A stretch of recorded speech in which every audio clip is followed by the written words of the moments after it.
Rabitə kanalı ilə 300 megabayt məlumat ötürülmüşdür. Məlumatın 30%-nin 5 vurulsun 2 üstü 23 bit böl saniyə ilə, qalan hissəsinin isə 2 üstü 23 böl 223 bit böl saniyə sürəti ilə ötürüldüyünü bilərək, məlumatın ümumi ötürmə müddətinin neçə saniyə olduğunu müəyyən edin. Deməli, məlumatın ümumilikdə 300 megabaytdır. Yəni ki, 100% nə qədərdir məlumatın?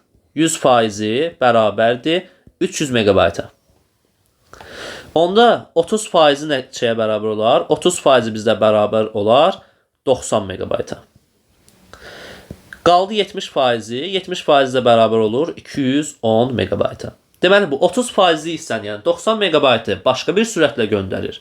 210 megabaytı başqa bir sürətlə göndərir. Ona görə nə etməliyəm? Ayrı-ayrı hesablamalıyam və cəmləməliyəm. Deməli, biz nə edirik?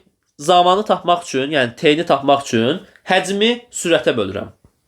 Yazıram, t bərabərdir 90 bölünsün, yəni 90 megabayt bölünsün 205 vurulsun 2 üstü 22 bit. Bitinə görə qeyd elədim, çünki bizə sürət nə idəndir? Bit böl saniyə idəndir. Əvvəlcə nə etməliyəm? Megabaytı bitə keçirməliyəm. Yazmalıyam 90 vur 2 üstü 23 bit. Aşağıda da nə yazıram? 5 vurulsun 2 üstü 22. İxtisarlara aparıram. 2 üstü 23-dən 2 üstü 22-nin ixtisarından 2 qalır. 5 ilə 90 ixtisarından 18 qalır. Ümumilikdə neçə edir? 36 saniyə edir. Gəl yanından yazaq. 36 saniyə.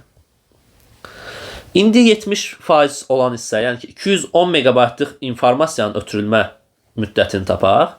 Yenə eyni qayda ilə t-ni taparkən ümumi həcmi, yəni ki 210-u böləcəm nəyə? Sürətə, yəni ki 2 üstü 23 bitə. Bərabər edəcəm nəyə? Megabaytı bitə keçirək. 2 üstü 10. Daha sonra 210 vurulsun. 2 üstü 23 bölünsün. 2 üstü 23. Elə bunlar birbaşa ixtisar gedir və qalır bizdə 210 saniyə. Gəlin bunu da bunun yanından yazaq. 210 saniyə. Deməli, məlumatın 70%lik hissəsi, bir dəqiqə bunların yerini tərsinə yazmışam. Üzrlü sayın. Buraya yazıram 36 saniyə. Buraya yazıram 210 saniyə. Deməli, məlumatın 70%lik bir hissəsi 210 saniyəyə, 90 megabaytlıq hissəsi, yəni 30% hissəsi 36 saniyəyə ötürülübsə, ümumi zaman nə qədər edir? 246 saniyə edir ki, bu da bizdə Y variantı edir.